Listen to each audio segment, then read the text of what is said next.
Céline Dion, sa réaction étonnante quand René Angélil a été accusé de viol. L'histoire de Céline Dion et de René Angélil a été racontée dans un ouvrage, intitulé Céline Dion, la vraie histoire, rédigé par Laurence Piot et Hervé Tropea. Un extrait a été dévoilé dans les colonnes de Gala, jeudi 10 novembre 2022, dans lequel la chanteuse revient sur les accusations de viol dont son mari a fait l'objet. En janvier 2016, René Angélil est décédé des suites d'un cancer de la gorge. Il a laissé derrière lui une Céline Dion inconsolable, avec laquelle il partageait sa vie depuis plus de 36 ans. La chanteuse était omniprésente à ses côtés, mais elle était aussi son premier soutien. Leur histoire d'amour a été évoquée dans un ouvrage intitulé Céline Dion, la vraie histoire, aux éditions Robert Laffont, dont la sortie est prévue le 17 novembre 2022. Dans celui-ci, les auteurs Laurence Piot et Hervé Tropea ont fait de nombreuses révélations, et notamment sur l'affaire d'agression sexuelle supposée de René Angélil. Un extrait a été dévoilé dans les colonnes de Gala, jeudi 10 novembre 2022, et il met en avant le soutien de Céline Dion pour son mari. D'abord silencieuse, il est précisé qu'elle a fait front à ses côtés avant de prendre la parole au bout de 4 mois. C'est le prix que nous payons. Il y a toujours quelqu'un qui veut vous détruire, avait d'abord affirmé Céline Dion avant d'ajouter, mais je refuse de permettre à quiconque d'endommager les choses qui me sont les plus chères. René Angélil a toujours nié les accusations portées contre lui. Le 15 mars 2002, René Angélil, qui a toujours pu compter sur le soutien de Céline Dion, est visé par une plainte pour viol de la part d'une accusatrice nommée Yoon Kyung Kwon Sung.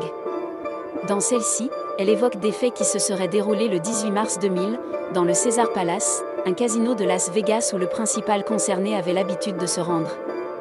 Elle explique avoir été suivie par René Angélil jusqu'à son hôtel avant de le trouver dans l'ascenseur où il aurait commencé à la caresser, indique d'abord Gala. Lorsque les portes s'ouvrent, l'accusatrice aurait tenté de s'échapper, mais l'agent artistique serait parvenu à rentrer de force dans la chambre. Il aurait ensuite sauté sur elle et l'aurait violée avant de la menacer de la tuer si son épouse, Céline Dion, découvrait les faits, est-il précisé ensuite. 2 ans plus tard, René Angélil a reconnu avoir versé $2 millions à Yoon Kyung Kwon Sung afin d'acheter son silence. Pour certains, cette somme sonne comme un aveu de culpabilité, indiquent Laurence Piot et Hervé Tropea. René Angélil met en place un stratagème pour se défendre. La somme d'argent suffit à acheter le silence de Yoon Kyung Kwon Sung, pendant 2 ans seulement, puisqu'elle lui demande ensuite $20 millions. Une somme que René Angélil ne souhaite pas payer. En janvier 2003, il organise une rencontre avec son accusatrice et son mari, Kwon.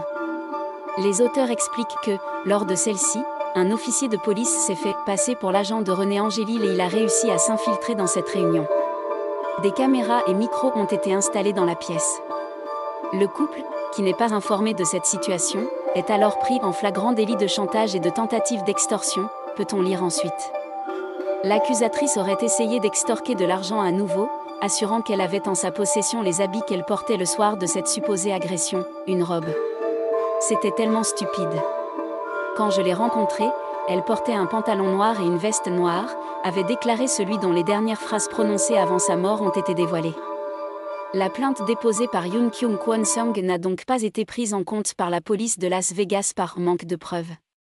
L'accusatrice et son mari ont été mis en état d'arrestation pour extorsion, complot et sollicitation de pot de vin, expliquent les auteurs avant de préciser que la jeune femme a passé 5 ans en prison et son mari, 4.